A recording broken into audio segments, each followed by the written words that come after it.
हटकेश्वर महादेव मंदिर से जुड़ी एक दिलचस्प कहानी मैं आप लोगों को सुनाने जा रहा हूँ, तो कृपया वीडियो को पूरी अंत तक देखें। मज़ा आ जाएगा आप लोगों को इस कहानी में। तो शुरू करते हैं। छत्तीसगढ़ की राजधानी रायपुर में महादेव घाट पर हटकेश्वर महादेव का चमत्कारिक मंदिर है। खारून नदी के तट पर स्थित महादेव मंदिर के पीछे त्रेता युग की एक दिलचस्प कहानी जुड़ी हुई है, जिसके चलते यहाँ देश भर ही नहीं बल्कि विदेशों से भी श्रद्धालु दर्शन के लिए आते हैं। यह मंदिर खारून नदी के तट पर होने की वजह से महादेव घाट के नाम से प्रसिद्ध है। रायपुर शहर से 8 किलोमीटर दूर स्थित 500 साल पुराना भगवान शिव का यह मंदिर प्रमुख तीर्थ स्थलों में से एक है। आस्था के सैलाब में गोता लगाने के लिए श्रद्धालु महादेव घाट पहुँचते हैं।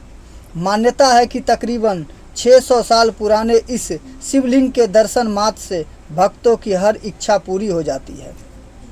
छत्तीसगढ़ के प्रसिद्ध मंदिरों में शुमार इस मंदिर के दर्शन करने के लिए देश के कोने कोने से लोग आते हैं।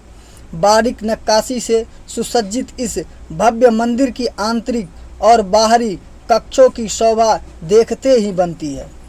पुजारी महेश बताते हैं कि इस मंदिर के मुख्य आराध्य भगवान हटकेश्वर महादेव नागर ब्राह्मणों के एक संरक्षक देवता माने जाते हैं। गर्भगृह में स्थापित शिवलिंग के पास ही राम, जानकी, लक्ष्मण और वराहदेव की प्रतिमा है। हनुमान जी अपने कंधे पर शंकर भगवान को लाए थे। भगवान हनुमान जी शिव जी को अपने कंधे पर यहाँ लेकर आए थे। इस कथा के चलते ही यह मंदिर दूर दूर तक जाना जाता है। मान्यता है कि इस मंदिर में भगवान श्री राम के वनगमन के समय हुई थी। वनवास के दौरान जब वे छत्तीसगढ़ के इस इलाके से गुजर रहे थे, तब इस शिवलिंग की स्थापना लक्ष्मण जी के हाथों हुई थी। कहा जाता है कि स्थापना के लिए हनुमान जी अपने कंधे पर भगवान शंकर को लेकर निकल पड़े। बाद में ब्राह्मण देवता को आमंत्रण करने गए, तब तक देर हो गई। इधर लक्ष्मण जी देरी होने से क्रोधित हो रहे थे, क्योंकि स्थापना के समय में देर हो गई थी। जहां स्थापना की योजना बनाई गई थी, वहां न करके स्थापना के समय को देखते हुए खारून नदी के तट पर ही स्थापित कर दिया गया। यहाँ पर पिंडदान का भी विशेष महत्व है। खारून नदी के बीचों बीच जाकर यहाँ पूर्वजों की आत्मा के शांति के लिए पिंडदान भी किया जाता है। गया और काशी की तरह यहाँ विशेष पूजा पाठ भी किया जाता है। यहाँ कार्तिक पूर्णिमा में बहुत बड़ा मेला लगता है। रायपुर शहर की प्रारंभिक बसाहट खारून नदी के तट पर स्थित महादेव घाट क्षेत्र में हुई थी। रायपुर के कलचूड़ी राजाओं ने सर्वप्रथम इस क्षेत्र में अपनी राजधानी बनाई थी। राजा ब्रह्मदेव के विक्रम संवत 1458 अर्थात 1402 ईस्वी के शिलालेख से ज्ञात होता है कि हाजी राज ने यहाँ हटकेश्वर महादेव मंदिर का निर्माण कराया था। वर्तमान में खारून नदी के तट के आसपास अनेक छोटे बड़े मंदिर बन गए हैं, लेकिन सर्वाधिक महत्वपूर्ण हटकेश्वर मंदिर महादेव का ही है। यह मंदिर बाहर से आधुनिक प्रतीत होता है, किंतु संपूर्ण संरचना को देखने से इसके उत्तर मध्यकालीन होने का अनुमान किया जा सकता है। यहाँ कार्तिक पूर्णिमा के समय एक बड़ा मेला लगता है। महादेव घाट में ही स्वामी विवेकानंद आश्रम के संस्थापक स्वामी आत्मादानंद 1929 से लेकर 1981 की समाधि स्थल भी है। श्री हटकेश्वर महादेव और नागर ब्राह्मण की कथा ऐसे प्रचलित है। नागर समुदाय और श्री हटकेश्वर महादेव एक दूसरे का पर्यायवाची माने जाते हैं। अभिभाज्य है कि दोनों जहाँ भी नगर परिवार का समुदाय बसता है, वहाँ पास में हटकेश्वर मंदिर अवश्य होता है। पूरे राज्य में नगर, महानगर, गांव-गांव हटकेश्वर देवालय है। इंदौर का नागर समुदाय 22 अप्रैल को प्रकोत्सव महोत्सव मनाते हैं। यहाँ पूजन, अभिषेक, यात्रा, समारोह और सहभोज का आयोजन भी किया जाता है। श्री हटकेश्वर की उत्पत्ति के संबंध में कई किंवदंतियाँ प्रचलित है। एक बार भगवान शिव माता पार्वती से विरह के कारण अकेलेपन का एहसास करते हुए नग्न अवस्था में चारों ओर घूम रहे थे। वह अपना कपाल पात्र, भिक्षा पात्र लेकर संतों के आश्रम में गए। संतों की पत्नियां अपनी ओर से आकृष्ट हो गई। यह जानकर संत बहुत दुखी हुए और उन्होंने भगवान शिव को श्राप दिया कि उसके शरीर का एक हिस्सा अलग हो जाए। ऐसा ही हुआ और अंग पृथ्वी की ओर चला गया। अनेक अनपेक्षित संतों ने भगवान शिव को नहीं माना था, इसलिए उसने इंद्र और अन्य देवताओं ने सर्वशक्तिमान भगवान शिव से प्रार्थना की कि वे अपने अंग को धारण करें और शरीर में वापस जोड़ दे। भगवान शिव ने उत्तर दिया, अगर दुनिया इसकी पूजा करती है तो मैं ऐसा कर सकता हूँ। भगवान ब्रह्मा ने अंग की पूजा की और वहाँ एक सोने का अंग स्थापित किया। हतक का अर्थ सोना है। इस मंदिर को बाद में हटकेश्वर महादेव के रूप में बनाया गया। किंवदंती है कि वह स्थान जहाँ से भगवान शिव ने अपनी यात्रा की थी, जिसे पुनः प्राप्त करने के लिए एक नदी उत्पन्न हुई थी, जिसे बाद में राजा भागीरथ के प्रयास से पृथ्वी पर लाया गया और माँ गंगा का नाम रखा गया। जैसे ही स्कंद पुराण में बताया गया है कि जब भक्ति और विश्वास के साथ भगवान हटकेश्वर की पूजा और प्रार्थना करता है तो उसे आध्यात्मिक लाभ होता है और श्री संपन्न होकर श्रेष्ठ जीवन जीता है। भगवान का वडनगर में हटकेश्वर मंदिर प्राचीन है। नागरजन भक्ति भाव से हटकेश्वर देवालय, वडनगर और कुल देवी अंबाजी के दर्शन को आते हैं। इनके दर्शन कर अपना जीवन सौभाग्यशाली बनाते हैं। वडनगर और उसके आसपास लेटी पर्वतों पार्वती देवी का मंदिर भी स्थापित है। जब भगवान व्यास के पुत्र सुखदेव जी के जन्म के बाद इस दुनिया का नाश हो गया, तब श्री वेद व्यास और उनकी पत्नी चेतिका ने पुत्र प्राप्ति के लिए हटकेश्वर क्षेत्र में कठिन तपस्या की थी। भगवान हटकेश्वर के आशीर्वाद से कपिंजल को पुत्र रूप में प्राप्त किया था। अजमेर के पवित्र स्थान पुष्कर की उत्पत्ति भी हटकेश्वर मंदिर से हुई थी। एक संत नारद के भय के कारण ब्रह्मा ने ऐसा स्थान पर कमल के फूल की इच्छा रखी जो सबसे पवित्र हो और जहाँ कली अर्थात कलयुग ने प्रवेश नहीं किया हो। कमल पूरे विश्व में घूमने के बाद हटकेश्वर के स्थान पर गिरा। 3 मंदिर है भारतवर्ष में, अंबाला मंदिर, कुरुक्षेत्र मंदिर और हटकेश्वर मंदिर। संत दुर्वासा ने हटकेश्वर क्षेत्र में एक शिवलिंग की स्थापना की थी और संत गौतम ने अपने बेटे और पत्नी के लिए हटकेश्वर में 100 साल की तपस्या भी की थी। एक बार काशी के 10वें संप्रदाय में हटकेश्वर के प्रथम दर्शन की होड़ मच गई। सभी नेतृत्व करने और वडनगर की ओर दौड़ने के लिए प्रथम आने के लिए भगवान हटकेश्वर की जय जयकार करती हुई और उन्होंने सभी संतों के साथ एक साथ दर्शन भी किए। पुराने समय में कुछ आक्रताओं राजाओं ने वडनगर पर आक्रमण किया था। ऐसा बार बार हुआ, इसलिए वडनगर के लोगों ने खुद पर आक्रमण से बचने के लिए शहर के चारों ओर एक किला बनाने का निर्णय लिया। शहर के वरिष्ठ और वृद्ध नागरिकों ने इस तरह से किला बनाया। सलाह दी कि भगवान हटकेश्वर का मंदिर किले के अंदर हो और संरक्षित रहे। किसी वजह से ये बात अमल में नहीं आ सका, इसलिए किला मंदिर के बाहर हो गया। लेकिन भगवान हटकेश्वर ने नागर समुदाय को श्राप दिया, जिस तरह तुमने मुझे शहर से बाहर रखा है उसी तरह तुम भी हमेशा के लिए शहर से बाहर हो रहोगे।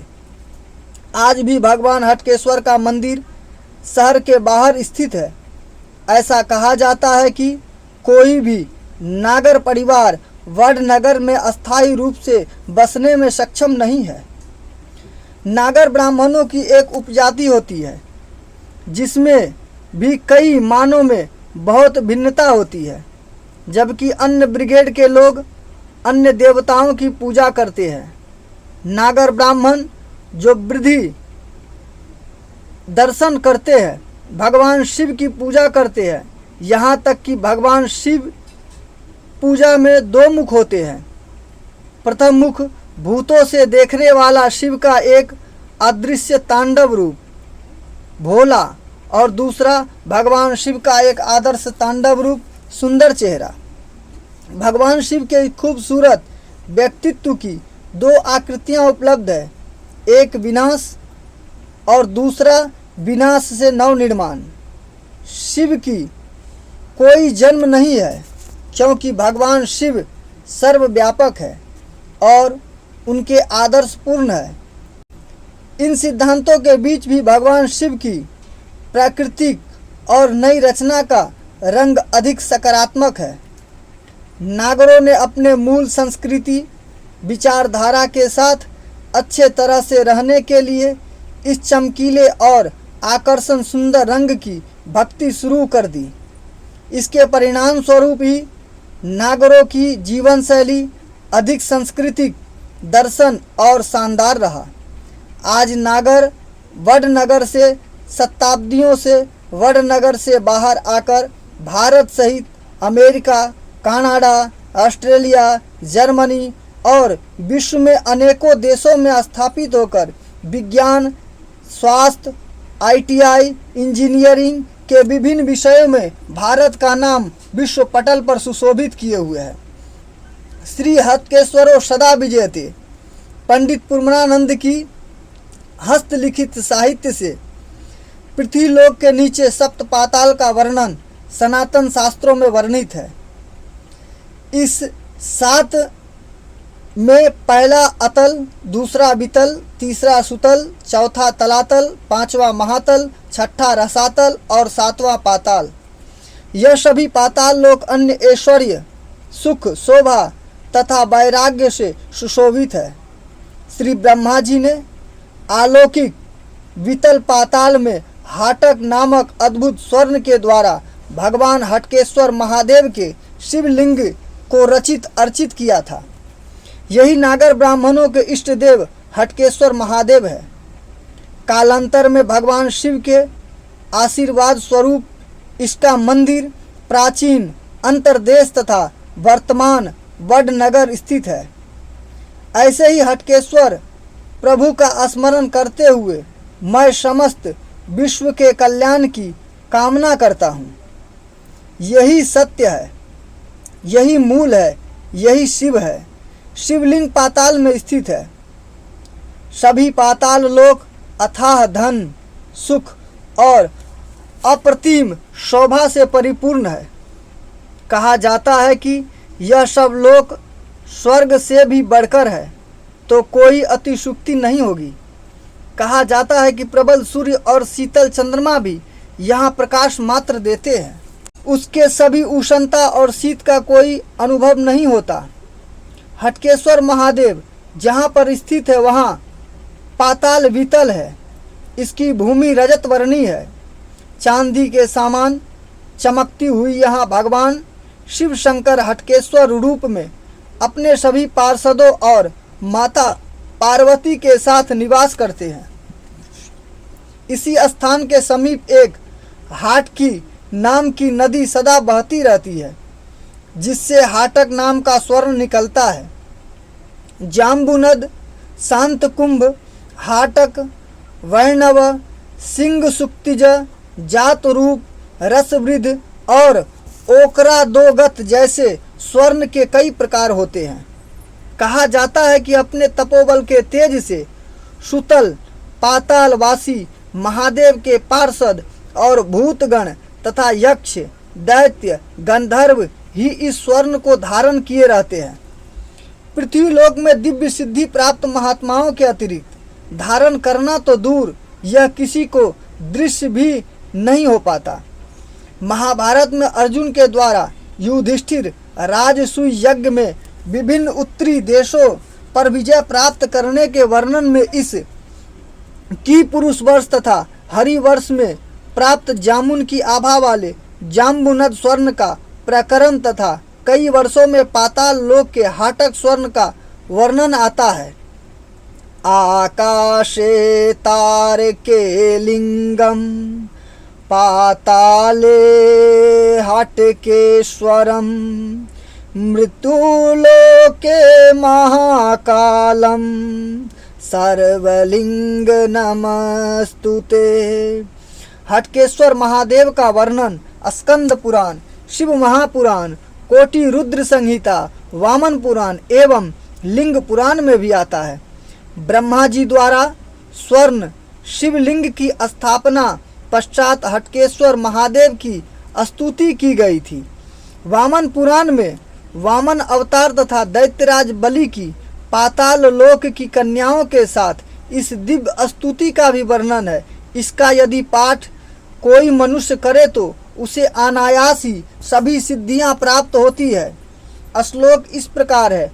ओम नमस्तो अस्तु सर्वशंभो त्रिनेत्र चारु गात्र त्रिलोक्यनाथ उमापते दक्ष यज्ञ विध्वंस कारक कामांगनाशन घोर पाप प्रणाशम महापुरुष महोग्र मूर्ते सर्वसत्वक्षडकर शुभंकर महेश्वर त्रिशूलधर सम्रारे गुहाधामन दिग्वासः महाचंद्रशेखर जटाधर कापालमाला विभूषित शरीर वाम चक्षुक्षुभित देव प्रजाधयक्ष भगाक्ष्णोः क्षयण्डकरः भीमसेनानाथः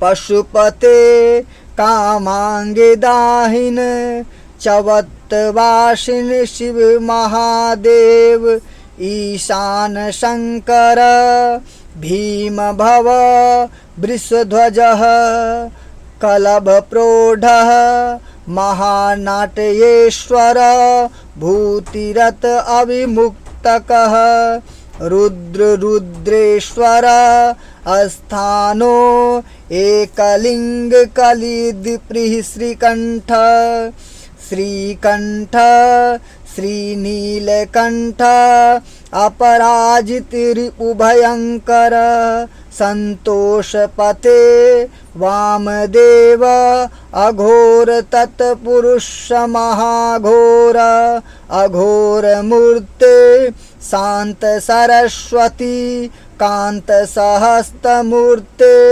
महोद्भवः विभो कालांगने रुद्र रौद्रे हर महीधर प्रिये सर्वतीर्थो धिवास हंस कामेश्वर केदार अधिपत्य परिपूर्ण मुचुकुंद मधुनिवास कृपान पाने भयंकर विद्याराज सोमराज कामराज महीधर राजकन्या हदव वसते समुद्रसायन गयामुख गोकर्ण ब्रह्मायाने सहस्त्रविक्रा छिचरण श्री हटकेश्वर नमस्ते नमस्ते नमस्ते नमः।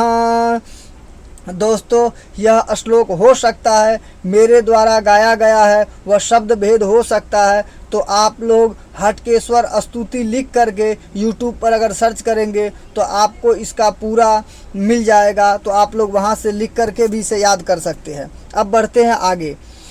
नागर ब्राह्मण सदा ही महाशिव के भक्त रहे हैं। उसकी भक्ति और प्रमाण स्वरूप कुछ स्तोत्र बड़े प्रसिद्ध है।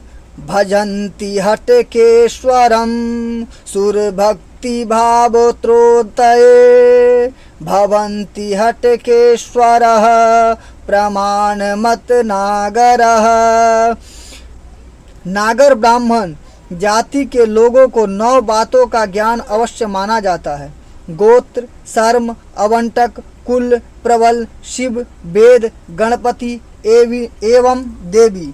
तो दोस्तों उम्मीद करता हूँ कि यह जो जानकारी मैं आप लोगों को दिया हूँ इससे आपको ज़रूर ही फ़ायदा पहुँचेगा। और आप इस श्लोक को यदि रोज़ अगर पर डे अगर पूजा के समय में इसे पढ़ते हैं तो निसंदेह भगवान शिव की असीम कृपा आपके ऊपर में बरसेगी।